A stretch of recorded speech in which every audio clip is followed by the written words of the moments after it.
अस्सलामुअलैकुम, वेलकम है आप सभी का इस नई वीडियो में। तो जैसे आप सभी को पता है कि आज जेके बोस क्लास 12 इंग्लिश का पेपर था, तो इस वीडियो में मैं आपके साथ आज का सॉलिड पेपर लेकर आया हूं। इस वीडियो में हम देखेंगे कि आज के पेपर में किस किस टाइप के क्वेश्चंस पूछे गए थे। ग्रामर को हम थोड़ा सा डिकोड करने की कोशिश करेंगे, थोड़ा एक्सप्लेन करने की कोशिश करेंगे, और उसके अलावा जो भी आपकी पैसेजेस वगैरह आई हैं तो उनके भी क्वेश्चन को हम थोड़ा सा समझने की कोशिश करेंगे, सॉल्व करने की कोशिश करेंगे। ये वीडियो आपके लिए बहुत ही ज़्यादा इंपॉर्टेंट रहेगा। इस वीडियो को एंड तक देख लेना, चैनल को भी सब्सक्राइब कर देना, व्हाट्सएप और टेलीग्राम ग्रुप ज्वाइन कर लेना, लिंक डिस्क्रिप्शन में आपको मिल जाएगी। तो चलिए वीडियो को शुरू कर ले। तो देख लेते हैं यहाँ पे क्लास 12 आज के इंग्लिश के सॉलिड पेपर के बारे में। तो आपका पेपर कैसा गया आप हमें कमेंट्स में ज़रूर बता देना। तो मेरे पास यहाँ पे सी सीरीज़ का पेपर है। अगले वीडियो में मैं आपके साथ ए सीरीज़ और बी सीरीज़ का भी शेयर करूँगा। तो तब तक अगर चाहें तो आप मेरे साथ PDF शेयर कर सकते हैं। ए सीरीज़ और बी सीरीज़ का डिस्क्रिप्शन में लिंक है टेलीग्राम के, वहाँ पर ज्वाइन करके आप मुझे भेज सकते हैं। बाकी आपका जो पेपर था वो टोटल यहाँ पे 15 पेजेस पे आया था। काफ़ी अच्छा पेपर था। 11 क्वेश्चन टोटल पूछे गए थे।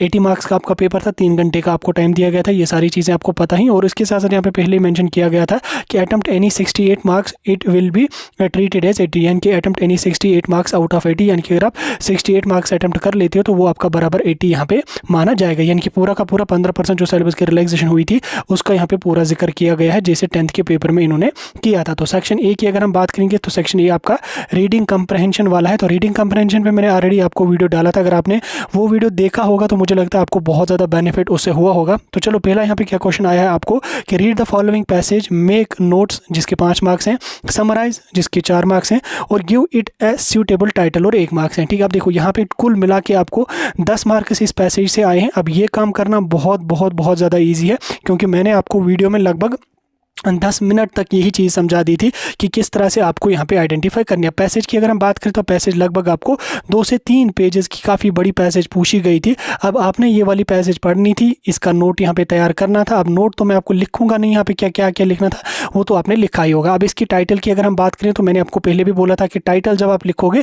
तो टाइटल एक पैसेज के मल्टीपल टाइटल्स हो सकते हैं, लेकिन टाइटल आप थोड़ा सा वही लिखना जो अट्रैक्टिव हो और रेलिवेंट हो। जैसे अगर इस पैसेज की अगर हम बात करेंगे तो क्या पैसेज यहाँ पे लिखी गई है, the region of Jammu and Kashmir is a melting pot of languages, यानी कि यहाँ पे लिंग्विस्टिक डाइवर्सिटी की बात की जा रही है। लिंग्विस्टिक लैंग्वेज डाइवर्सिटी की, यानी कि यहाँ पे बहुत सारी लैंग्वेजेस बोली जाती हैं which reflects its rich and diversity history. Many spoken languages in J&K is a testament to the region's unique geographical location. यानी कि कुल मिला के अगर हम अपनी आसान भाषा में समझने की कोशिश करेंगे तो ये पैसेज जो है ये लिखी गई है इस चीज़ पे कि जम्मू कश्मीर में बहुत सारी लैंग्वेजेस यहाँ पे बोली जाती हैं। तो इसी चीज़ को यहाँ पे इन्होंने इस पैसेज में लिखा है। तो अब आप खुद अंदाज़ा लगा सकते हैं कि आपको इसकी जो नोट था वो कैसे लिखना था, समरी कैसे लिखनी थी वो तो पता। लेकिन टाइटल की अगर हम बात करें तो टाइटल इसके बहुत मल्टीपल टाइटल्स यहाँ पे बनते हैं। तो इसका यूजुअली जो मैंने टाइटल इसका आइडेंटिफाई वो ये है कि linguistic diversity and identity of J&K। तो ये इसका एक सूटेबल टाइटल है। इसके अलावा अगर आपने डाइवर्सिटी के रिलेटेड कोई भी टाइटल आपने लिखा है लैंग्वेज के हिसाब से, डाइवर्सिटी, ठीक, डाइवर्सिटी बहुत टाइप की होती है। लैंग्वेज जो वो डाइवर्सिटी पॉपुलेशन के हिसाब से भी होती है, डाइवर्ट बहुत सारे फैक्टर्स को लेगी, लेकिन यहाँ पे स्पेसिफिकली लैंग्वेज का जिक्र किया गया है। तो यहाँ पे लैंग्वेज के हिसाब से डाइवर्सिटी यहाँ पे, तो अगर आपने इस तरीके का कोई भी टाइटल यहाँ पे लिखा है तो वो आपका करेक्ट माना जाएगा, उसका बराबर आपको 1 मार्क्स मिलेगा। लेकिन अगर आपने यहाँ पे अपना ही कुछ लिखा है तो उसका मार्क्स नहीं मिलेगा। लेकिन अगर आपने लैंग्वेज और डाइवर्सिटी के रिलेटेड कोई सा भी यहाँ पे टाइटल लिखा है तो it will be treated as okay, ठीक, तो वो आपका यहाँ पे ओके बनेगा। यानी कि लैंग्वेज डाइवर्सिटी की बात यहाँ पे की गई है। तो बाकी आपने लिखा होगा, अच्छी तरह से लिखा होगा, इसको हम एक्सप्लेन ज़्यादा नहीं करेंगे, हम आगे बढ़ेंगे क्योंकि बहुत इजी है, ऑलरेडी मैंने समझा दिया था। दूसरा क्वेश्चन यहाँ पे आपका आया था, read the following passage and answer the questions given it and, यानी कि यहाँ पे फिर से आपके 10 क्वेश्चन है और टोटल यहाँ पे आपको इसके भी 10 मार्क्स हैं, यानी कि बहुत इजी 10 मार्क्स हैं। अब ये यहाँ पे आप देख सकते हैं ये एम्पैथी पे लिखी गई है। Empathy the ability to understand and share the feelings of another is a fundamental human quality, यानी कि ये एम्पैथी पे लिखा गया है, एक दूसरे की बात सुनना, उनको समझना। तो ये ह्यूमन क्वालिटी या फंडामेंटल ऑफ ह्यूमन क्वालिटी एक है ये, इसी पे इन्होंने ये वाली पैसेज लिखी है। यानी कि ओवरऑल एम्पैथी पे ये एक इन्होंने पैसेज लिखी है। लगभग ये भी 2 से 3 पेजेस की पैसेज है, काफ़ी बड़ी पैसेज लिखी है। उसके बाद बिल्कुल आपके नीचे यहाँ पे क्वेश्चन हैं, ठीक, तो क्या क्या क्वेश्चन है। क्वेश्चन नंबर 1 अगर हम बात करें, क्वेश्चन नंबर 1 यहाँ पे आपका है, what is the impact of a lack of empathy, यानी कि लैक ऑफ एम्पैथी, यानी कि अगर हम एक दूसरे की बात ना सुनेंगे, एक दूसरे को समझेंगे ना, क्योंकि फेस टू फेस हम किसी को सुनते हैं, समझते हैं, ध्यान से सुनते हैं, तो अगर हम ये चीज़ नहीं करेंगे तो क्या इम्पैक्ट इससे पड़ेगा। तो इससे क्या इम्पैक्ट पड़ेगा, क्या इंक्रीज हो जाएगा कंपैशन, सोशल आइसोलेशन होगा, या स्ट्रॉन्ग रिलेशनशिप बनेंगे या इम्प्रूव्ड कम्युनिकेशन, ये तो पहले से यहाँ पे कट हो गया, क्योंकि अगर हम किसी को अच्छी तरह से सुनेंगे नहीं, समझेंगे नहीं, तो स्ट्रॉन्ग रिलेशंस तो बन ही नहीं सकते, कम्युनिकेशन तो इम्प्रूव हो ही नहीं सकेगी, क्योंकि कम्युनिकेशन तब इम्प्रूव होगी जब हम दूसरे को समझेंगे, दूसरे को सुनेंगे, उसकी बात अच्छी तरह से हम समझेंगे, तो उसी तरह से तो इम्प्रूव हो जाएगा कम्युनिकेशन। यानी कि पहले नीचे के तो पहले ही कट हो गए, तो सही आंसर इसका यहाँ पे रहेगा कि सोशल आइसोलेशन हो जाएगा। क्योंकि आज अगर हम देखेंगे तो ये चीज़ें हमें सोसाइटी में बहुत ज़्यादा देखने को मिलती हैं, बच्चे नौजवान सारे जो है मोबाइल फ़ोन्स वगैरह के साथ रहें, तो सोशल आइसोलेशन यहाँ पे कहीं ना कहीं काफ़ी ज़्यादा बढ़ रहा है हमारी सोसाइटी में। तो सोशल जो आइसोलेशन है ये इसका इंपॉर्टेंट, ये इसका राइट आंसर रहेगा। नेक्स्ट क्वेश्चन यहाँ पे आपका है इसी पैसेज का, dash contributors to the decline of empathy, यानी कि एम्पैथी जो डिक्लाइन हो रही है किस चीज़ की वजह से ये जो हो रही है। तो ऑप्शंस आपके यहाँ पे volunteer work, strong family bonds, excessive use of technology, और उसके साथ साथ यहाँ पे आपका फेस टू फेस इंटरेक्शन। अब देखो अगर आप यहाँ पे बेसिक से भी कर लोगे, देखो ये जो एम्पैथी हमारी है वो क्यों डिक्लाइन हो रही है, फेस टू फेस इंटरेक्शन अगर होगा तो ऑब्वियसली जो एम्पैथी है वो इंक्रीज हो जाएगी, ये तो पहले यहाँ पे कट हो गया। स्ट्रॉन्ग फैमिली बॉन्ड्स अगर होंगे तो हम अपनी फैमिली के साथ बैठेंगे, शाम को 4 घंटे 5 घंटे बातें सुनेंगे, बातें करेंगे, तो ये भी यहाँ से कट हो गया। वॉलंटियर वर्क तो है ही नहीं, इसका कोई कनेक्शन ही नहीं यहाँ पे, तो राइट आंसर इसका रहेगा एक्सेसिव यूज़ ऑफ टेक्नोलॉजी, यानी कि जितना हम टेक्नोलॉजी का एक्सेसिव यूज़ करते हैं तो उतना यहाँ पे हमारा जो क्या कहते हैं इसको, जो एम्पैथी है वो कहीं ना कहीं डिक्लाइन होती है। क्योंकि अगर हम देखेंगे आज मोबाइल फ़ोन बाकी चीज़ों, इसका राइट आंसर आपका क्या रहेगा, एक्सेसिव यूज़ ऑफ टेक्नोलॉजी, यानी कि सी पार्ट इसका राइट आंसर रहेगा। अगला क्वेश्चन यहाँ पे आपका है तीसरा question, fast placed life style can hinder empathy. ठीक, फास्ट पेस्ड लाइफ स्टाइल जो है ये हाइंड करेगा एम्पैथी को, क्या ये सही है या ये क्या ये ट्रू है या फॉल्स है, ये बिल्कुल ट्रू आपका है। नेक्स्ट यहाँ पे अगर हम बात करेंगे, अगला question, can we reverse the declined empathy, क्या हम डिक्लाइनेड एम्पैथी को रिवर्स कर सकते हैं या नहीं कर सकते। देखो हमारे बीच सोशल इंटरेक्शन है नहीं उतना, हम फैमिली के साथ बैठते नहीं है, अगर हम चाहें तो हम इसको डिक्लाइन कर सकते हैं। कैसे can we reverse the declined empathy, इसको हम डिक्लाइन कर सकते हैं, बिल्कुल कर सकते हैं। अगर हम अपना जो हमारी टेक्नोलॉजी है मोबाइल फ़ोन वगैरह उसका अगर हम यूज़ करना कम करेंगे तो जो हमारी एम्पैथी डिक्लाइन हुई है तो कहीं ना कहीं वो रिवर्स धीरे धीरे करके हो जाएगी। अगर हम मोबाइल फ़ोन का कम यूज़ करेंगे तो हम अपनी फैमिली के साथ ज़्यादा से ज़्यादा टाइम स्पेंड कर पाएंगे, तो बिल्कुल इसका आपका यस आंसर करेक्ट यहाँ पे रहेगा। अब नेक्स्ट क्वेश्चन यहाँ पे आपका क्या पूछा गया है, नेक्स्ट क्वेश्चन यहाँ पे आपका पूछा गया है, empathy is not important for effective communication, कि इफेक्टिव कम्युनिकेशन के लिए एम्पैथी की कोई भी ज़रूरत यहाँ पे नहीं है। क्या ये सही है या गलत है। देखो इफेक्टिव कम्युनिकेशन की अगर हम बात करेंगे, हम दूसरे की बात अच्छी तरह से सुनेंगे, दूसरे की बात अच्छी तरह से समझेंगे, वही तो एम्पैथी होती है। अगर हम एम्पैथी ही नहीं लाएंगे, हम किसी की बात को समझते ही नहीं, किसी पे ध्यान देते ही नहीं है, तो ये तो इफेक्टिव कम्युनिकेशन तो हो ही नहीं पाएगी, तो ये यहाँ पे इसका फॉल्स आंसर आ जाएगा। नेक्स्ट क्वेश्चन यहाँ पे आपका है, does social media positively impact the communication, क्या सोशल मीडिया की वजह से जो इम्पैक्ट है एम्पैथी का, कि ये पॉजिटिवली इम्पैक्ट है उसका, बिल्कुल सोशल मीडिया की वजह से ही। एक्सेसिव यूज़ जब हम टेक्नोलॉजी का करते हैं, इतना ज़्यादा सोशल मीडिया बाकी चीज़ें हम यूज़ करें, कहीं ना कहीं इसी की वजह से हमारी जो एम्पैथी है वो धीरे धीरे करके यहाँ पे डिक्रीज हो रही है। तो राइट ठीक यहाँ पे इसका यानी कि यस इसका यहाँ पे आंसर रहेगा। उसके बाद नेक्स्ट क्वेश्चन है आपके यहाँ पे, व्हाट इज एम्पैथी। आप देखो एम्पैथी क्या है, इसका मैंने आपको बोला था कि आपको खुद से कुछ भी नहीं लिखना है, जस्ट पैसेज को खोलना है, खोलने के बाद यहाँ पे आपको पढ़ना। यहाँ से आप देख लीजिए, empathy is the ability to understand and share the feelings of another in a fundamental quality of life. Just आपको ये पहली लाइन लिखनी थी, बराबर आपका इसका यहाँ पे 1 मार्क्स मिल गया। बिल्कुल ईजी, 1 सेकंड का काम है, कोई लंबी कोई कहानी यहाँ पे इसकी लिखनी आपको नहीं है। ठीक, नेक्स्ट क्वेश्चन यहाँ पे आपका है, what role does education play in promoting the empathy. ठीक, एजुकेशन क्या रोल प्ले करती है एम्पैथी को प्रमोट करने में। तो एजुकेशन का एक मेजर रोल रहता है कि हम जो वो सोसाइटी को, हम किसी भी कम्युनिटी को जब वो एजुकेट करते हैं कि सोशल मीडिया का यूज़ कम कर लो, बाकी टेक्नोलॉजीज़ का यूज़ लिमिटेड कर लो, अपनी फैमिली के साथ टाइम स्पेंड कर लो, अपने घर वालों के साथ टाइम स्पेंड कर लो, तो कहीं ना कहीं पॉजिटिव इम्पैक्ट है एजुकेशन पॉलिसी का, एजुकेशन का प्रमोट। इसी तरह से आपको कुछ एक आधी लाइन लिखनी है, आप पैसेज में भी इसको ढूंढ सकते हैं। नेक्स्ट क्वेश्चन यहाँ पे आपका, right the opposite of conflict यानी कि लड़ाइयाँ वगैरह, इसका क्या अपोजिट हो सकता है। तो लड़ाई वगैरह कन्फ्लिक्ट, तो यही चीज़ें होती हैं, जैसे इंडिया और पाकिस्तान के बीच में बहुत ज़्यादा कन्फ्लिक्ट है, तो इसका अपोजिट जो है वो रहेगा पीस या हार्मनी। ठीक, पीस या हार्मनी यहाँ पे कन्फ्लिक्ट का एक अपोजिट रहेगा। अब यहाँ पे आपको बोला गया था कि give the suitable title of the passage. अब इसका आपने एक सूटेबल टाइटल लिखना था, इसके आपको हज़ारों टाइटल्स आपको मिलेंगे, हज़ारों टाइटल्स मिलेंगे। कोई सा भी टाइटल अगर आपने एम्पैथी के रिलेटेड या impact of empathy on the या इम्पैक्ट ऑफ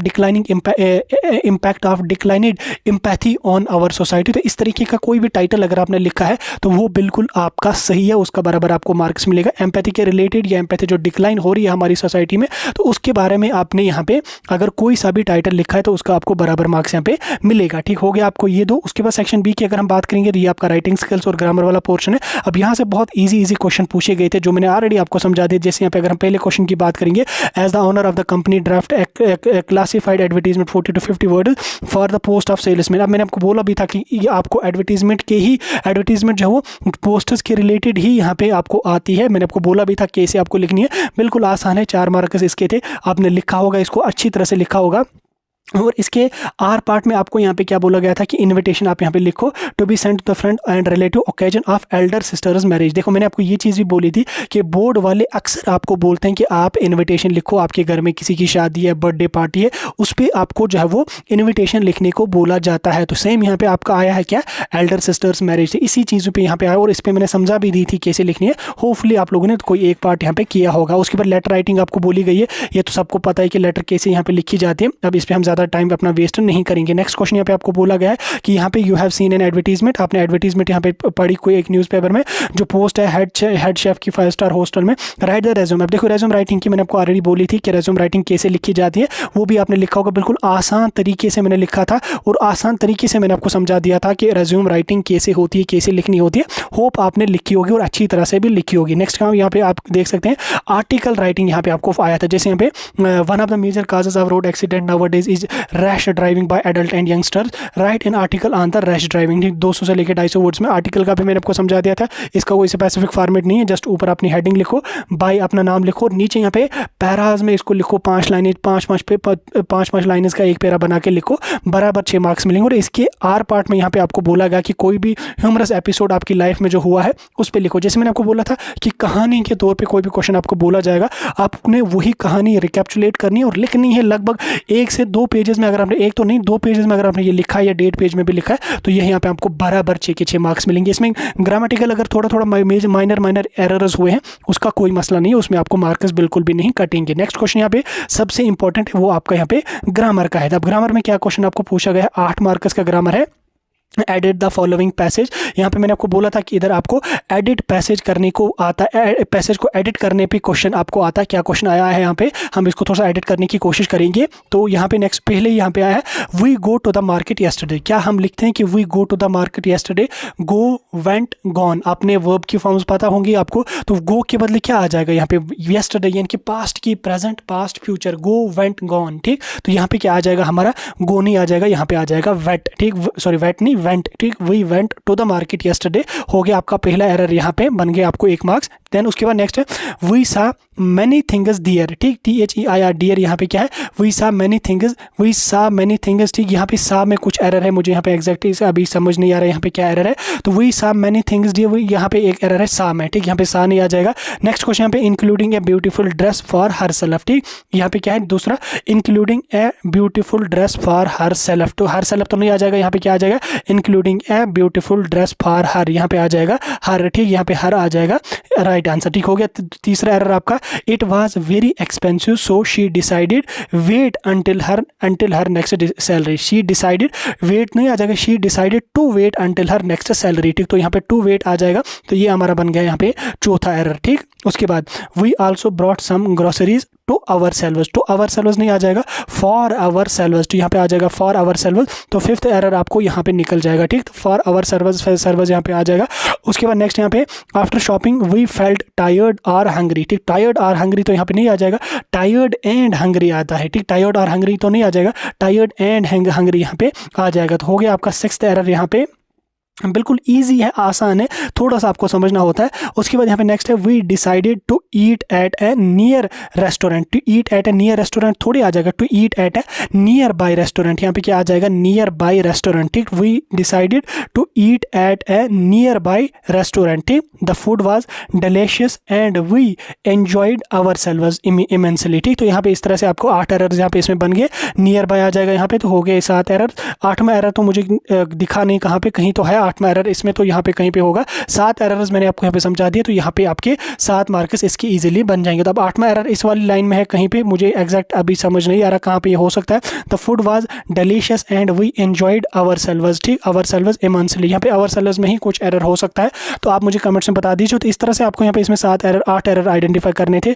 उसके बाद नेक्स्ट यहाँ पे लिटरेचर की अगर हम बात करें तो लिटरेचर में आपको पोएटिक एक्सट्रैक्ट एक दिया गया था, यहाँ पे पोएटिक एक्सट्रैक्ट आपको दिया गया है, given the answer and solve the questions at the end. अब यहाँ पे पोएटिक एक्सट्रैक्ट क्या दिया गया है, tree sprinting the merry children spilling out of their homes after the airports, ये यहाँ पे माई मदर एट 66 वाला ही है शायद वहाँ पे, ठीक। उसके बाद इसके नीचे आपको 4 क्वेश्चंस दिए हुए हैं। तो 4 क्वेश्चन में पहला क्वेश्चन यहाँ पे आपका है what is the kind of ash that the poet feel, ठीक। तो किस तरीके की वो सीन यहाँ पे फील कर रहा है, तो ये यहाँ पे यूजुअली कहीं ना कहीं डीप इमोशनल पेन वाला, ठीक, क्योंकि वो अपनी माँ को देख रहा है, उसकी एज जा रही है, 66 उसकी एज है, ये 70 एज है, जितनी भी है बूढ़ी है, धीरे धीरे करके वो जो है वो लाइक लेट विंटर्स मून की तरह वो धीरे धीरे ढल रही है। तो ये यहाँ पे कहीं ना कहीं इमोशनल पेन का सीन यहाँ पे बना था, डीप इमोशनल पेन यहाँ पे इसका आ जाएगा सही आंसर। उसके बाद यहाँ पे who is standing few yards away कौन स्टैंड कर रहा है, जैसे अगर हम यहाँ पे बात करेंगे फ्यू, जैसे यहाँ पे आप देख सकते हैं security check standing few yards away, I looked again at her pale and as a winter's moon, यानी कि ये अपनी माँ का जिक्र कर रहा है कि वो कुछ यार्ड्स अवे खड़ी है। तो ये यहाँ पे standing, who is standing, her mother is standing few yards away. Name the poem and the poet, किसने ये पोएम लिखी है और क्या यहाँ पे आपका है, ठीक। तो क्या यहाँ पे किसने पोएम में लिखी है वो आपको पता है किसने लिखी है, और उसका पोएट कौन है, माई मदर एट 66, और इसका पोएट कौन है वो आपको पता होगा। उसके बाद यहाँ पे who is the mother compared with, ठीक, मदर को वो अपनी मदर को किसके साथ कंपेयर कर रहा है, तो वो यहाँ पे आप पढ़ सकते हैं, ठीक। इसको मैं कट कर लूँगा पहले, यहाँ पे वो आप इसको as a late winter's moon, ठीक है, as a late winter's moon, यानी कि जो क्या कहते हैं इसको, विंटर की जो मून होती है बिल्कुल धीमी धीमी ख़त्म होने वाली, तो उसी तरीके का कुछ यहाँ पे इसके साथ कंपेयर करता है। उसके बाद नीचे यहाँ पे आपको हो गए ये 4, उसके बाद आपको लॉन्ग स्टेप शॉर्ट में क्वेश्चन पूछे गए थे, यहाँ पे आपको 2 क्वेश्चन लिखने थे, आंसर लिखने थे उसके, देन उसके बाद फिर से क्वेश्चन आए थे 3 में से 2 करने, तो लॉन्ग स्टेप क्वेश्चन का आपको आर पार्ट दिया गया था। तो इस तरीके का आपका सी सीरीज़ का पेपर रहने वाला था, जो मैंने आपके साथ समझा दिया, सारा कुछ मैंने एक्सप्लेन करके समझा दिया। अगर वीडियो अच्छा लगा लाइक शेयर ज़रूर कर लेना।